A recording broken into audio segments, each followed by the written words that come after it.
mouvement des indépendants, réformateurs, un parti membre de la majorité. Vous êtes député élu de Kabongo-Katanga. Ces derniers temps, il s'observe un antagonisme entre l'opposition et la majorité autour de la révision ou pas de la Constitution. Quel est votre point de vue? En effet, c'est un débat qui a été ouvert par l'opposition. Nous, de la majorité, nous estimons que 2016, nous avons encore 2 ans, nous avons été élus sur un programme de la révolution de la modernité. C'est que nous avons encore du temps pour travailler, il y a encore du champ. Mais nous avons suivi, il y a des pétitions qui s'organisent d'ici et de là. Bon, nous disons ceci. 1, on ne va pas violer la Constitution, nous sommes respectueux de lois de la République, ça c'est dans 1. De 2, les gens doivent retenir que la Constitution que nous avons, elle tire sa source de l'accord global et inclusif qui avait été signé le 17 décembre 2002. C'est-à-dire les constituants d'alors, c'était des belligérants. L'idée qu'on avait, c'était d'unifier les pays et d'impulser la démocratie. Est-ce qu'aujourd'hui, nous avons le même enjeu? Parce que déjà il y a la démocratie, nous avons eu les élections par 2 reprises à l'Assemblée. Nous avons l'objectif de l'émergence d'ici 2020-2030.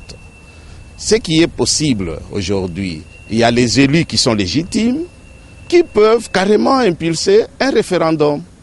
Alors, comme l'opposition est en train d'aller vers la population pour une pétition, cette population-là, les 100 000 signatures, on va les tirer à Kinshasa. J'ai posé la question dans ma circonscription électorale de Kabongo, s'ils ont eu la pétition, ils n'en ont pas eu. Nous sommes de la majorité, nous allons donner la chance à tous les Congolais de se prononcer sur la question. Il n'est pas interdit aujourd'hui de penser à un référendum qui pourra, par exemple, nous donner un nouveau contrat social avec la population pour l'émergence d'ici 2020-2030. Et à ce moment-là, c'est le souverain primaire qui va se prononcer. Estimez-vous que le contexte politique, social, économique a évolué, qu'il faut revoir certaines dispositions de la Constitution? A sérieusement évolué. À l'époque, le pays était divisé.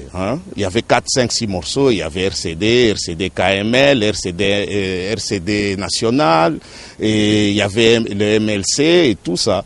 Aujourd'hui, quand vous allez à l'Assemblée nationale, est-ce que vous pouvez me donner les quotas du RCD?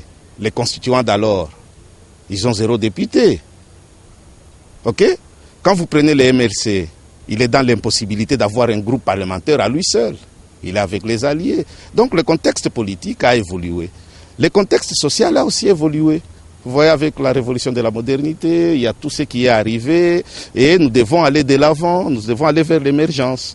Alors, nous disons, nous devrions avoir un autre contrat social qui n'est pas basé sur l'esprit des belligérants d'alors. Parce que quand vous prenez l'exposé des motifs de notre Constitution, prenez juste le 2e paragraphe, ils vont vous dire que c'est suite à l'accord global du 17 décembre 2002, comme il y avait une crise de légitimité, qu'il fallait avoir une constitution afin d'organiser les élections. Les élections ont été organisées par déjà le cycle est là. Et maintenant là, nous avons d'autres enjeux, nous avons l'émergence. Là, on n'avait pas parlé de l'émergence. Aujourd'hui, nous avons besoin de l'émergence. Que de réviser cette constitution-là pour retenir l'accord, est-ce que l'accord global et inclusif, c'est un haut fait que nous avons... Non, non, la population a été prise en otage. Et maintenant, nous allons motiver en disant, parce que nous avons les enjeux de l'émergence, ok, nous allons soumettre au référendum, au suffrage populaire, une nouvelle constitution. Et dans cette constitution, nous allons respecter les principes, les libertés individuelles, parce que la constitution interdit, même s'il y a une modification, s'il y a une révision, on interdit formellement de réduire les libertés individuelles. Ok, nous allons entériner ça, et puis il y a d'autres conditions. Vous voyez, dans la Constitution, par exemple, nous avons, par exemple, dans la Constitution, il est soutenu que la nationalité congolaise est une exclusive. Aujourd'hui, vous savez, les Congolais de l'étranger, nous avons des petits soucis avec. Est-ce que nous ne pouvons pas, dans le nouveau contrat social, intégrer les éléments tels que ça existe en France? En France, on vous dit, un Français d'origine, né en France, ne peut jamais renoncer à sa nationalité française. Et ces Congolais qui sont à l'étranger, qui ont une nationalité étrangère, et qui ont par devers le passeport congolais. Nous devons aussi parler de tout ça dans la Constitution. On doit avoir un nouveau contrat social. Donc nous avons d'autres enjeux. Le contexte politique, le contexte social, le contexte économique a évolué sérieusement. Honorable, ça fait près de 6 mois que le président de la République a annoncé un gouvernement de cohésion nationale. Ça a pris du retard. Est-ce que cela ne vous inquiète pas? Non, et vous savez, le chef de l'État, c'est l'un des pouvoirs qu'il a, l'un des pouvoirs constitutionnels qu'il assume pleinement. Donc nous nous fions à son pouvoir discrétionnaire. Mais cependant, monsieur, le président de la République se prononce solennellement devant le Congrès. Il vous dit, je vais mettre en place un gouvernement de cohésion nationale. Par éthique politique, un premier ministre, qu'est-ce qu'il fait? Il lui dépose sa démission. Quand il lui a déposé sa démission, le président peut lui réitérer sa confiance. Politiquement, tu as libéré les chefs. Il te réintère sa confiance, s'il te reprend. Ou alors, il s'est choisi quelqu'un qui peut conduire les enjeux du moment. Ça fera 2 ans que le Premier ministre Matata est à la tête plutôt du gouvernement. Comment jugez-vous son action? Est-ce que tout ce qu'il a entrepris a rencontré les préoccupations de votre base, et surtout particulièrement la base de Kabongo? Disons, la République démocratique du Congo, c'est un sous-continent. Nous avons un Premier ministre qui est là. Quand il est arrivé à l'Assemblée, parce que la question, c'est que vous me poserez, est-ce que le Premier ministre a un programme à lui? Quand il est venu chercher l'investiture à l'Assemblée, il nous a dit qu'il n'avait pas de programme, qu'il cherchait l'investiture sur le programme du chef de l'État de la révolution de la modernité.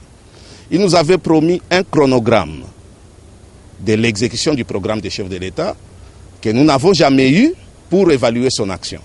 À ce jour, il n'y a que le chef de l'État, sans doute, qui est censé avoir ces chronogrammes, qui pourra les coter, comme lui-même avait coté ses ministres il y a une année, je pense.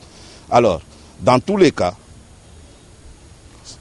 ça c'est mon opinion, dans tous les cas, je pense qu'après le gouvernement Mouzito, on avait parlé de la gabegie financière, ainsi de suite, on avait besoin d'avoir un comptable.